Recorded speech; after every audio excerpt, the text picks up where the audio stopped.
ప్రస్తుతం మంచు కుటుంబంలో జరుగుతున్న వివాదాల గురించి తెలుగు ప్రేక్షకులందరికీ తెలుసు. మంచు మనోజ్ ఒకవైపు, మంచు విష్ణు, మోహన్ బాబు ఒకవైపు అవ్వటంతో ఈ ఫ్యామిలీ గొడవలు అందరి ముందుకు వచ్చాయి.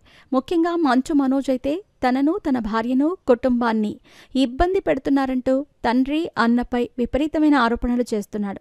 నెల రోజుల పాటు అందరూ సైలెంట్ అవ్వటంతో గొడవలు కాస్త సద్దుమణిగాయని అందరూ అనుకున్నారు. కానీ తాజాగా మరోసారి ఈ వివాదం తెరపైకి వచ్చింది. ఇప్పటికే ప్రెస్ మీట్ పెట్టి తండ్రిని ఆరోపిస్తూ రచ్చ చేసిన మనోజ్ తాజాగా ట్విట్టర్లో ఓ పోస్ట్ షేర్ చేసి అందరికీ సందేహాలు కలిగేలా చేశాడు.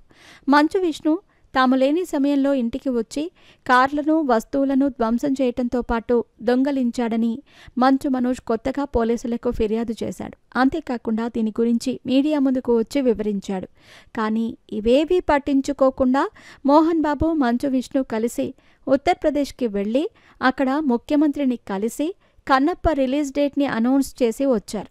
హైదరాబాద్లో తమ్ముడు తనపై ఎన్నో ఆరోపణలు చేస్తున్నా కూడా మంచు విష్ణు ఏమాత్రం పట్టించుకోకుండా తన పూర్తి ఫోకస్ అంతా కన్నప్పపైనే పెట్టాడు. దీంతో మనోజ్ ఆగ్రహంతో కన్నప్పపై ఒక వ్యంగ్యమైన పోస్ట్ షేర్ చేశాడు. కన్నప్ప సినిమా జూన్ 27న విడుదల కానుందని మంచు విష్ణు ప్రకటించాడు. దీనిపై మంచు మనోజ్ ఒక పోస్ట్ షేర్ చేశాడు. మీ క్యాలెండర్స్ని మార్క్ చేసుకోండి.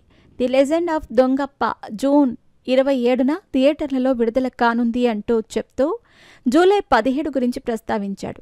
ఇంతకీ రిలీజ్ జూలై 17 లేదా జూన్ 27?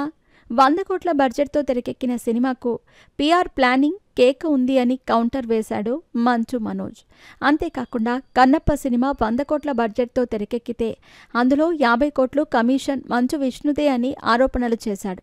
అయితే జూలై 17 గురించి తాను ఎందుకు ప్రస్తావించాడు అని మాత్రం ఎవ్వరికీ అర్థం కాలేదు. మంచు విష్ణు ఎన్నో స్కామ్ చేశాడని, అవన్నీ ఏదో ఒకరోజు బయట పెడతానని ఇప్పటికే మంచు మనోజ్ ఓపెన్గానే వార్నింగ్ ఇచ్చాడు. అంతేకాకుండా తాజాగా జరిగిన ప్రెస్ మీట్లో తనకంటే తన అన్నకు కుళ్ళని కూడా స్టేట్మెంట్ ఇచ్చాడు. అంతేకాకుండా మంచు విష్ణు పర్సనల్ లైఫ్లో ఎవరికీ తెలియని ఒక నిజాన్ని కూడా బయట పెడతానని చెప్పి సైలెంట్ అయిపోయాడు. తను సైలెంట్ అవ్వటంతో గొడవలు సర్దుకున్నాయని, కుటుంబం అంతా ఒక రాజీకి వచ్చిందని అందరూ అనుకున్నారు. కానీ తాజాగా మంచు మనోజ్ షేర్ చేసిన పోస్ట్ చూస్తూ ఉంటే విష్ణు గురించి ఎవ్వరికీ తెలియని విషయాలు బయటపెట్టే వరకు ఊరుకునేలా లేడని నెటిజన్లు కామెంట్స్ చేస్తున్నారు.